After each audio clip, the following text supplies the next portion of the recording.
Avoiding, I think if there's a misconception with patients that if they're on warfarin they need to avoid vitamin K altogether, and that's not the case. As long as there is a stable pattern of vitamin K consumption, we're actually in better shape because we can manipulate our warfarin doses.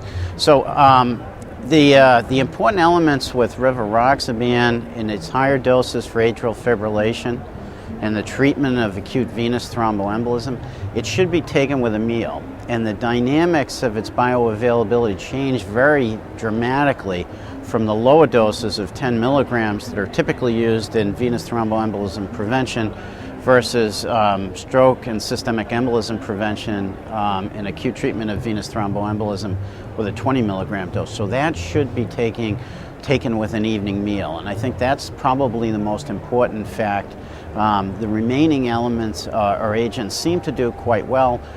With dabigatran, one of its Achilles heels seems to be gastric discomfort that may be associated with the agent and may be associated with the formulation. And some patients, they'll usually find out very quickly whether they can tolerate it or not. Finally, there are a whole host of interactions that I think and problems and pitfalls we may not know about. And again, 4 years or 5 years of run-in time, we're still learning, and I think as we gain experience, we'll be able to report more things that we know.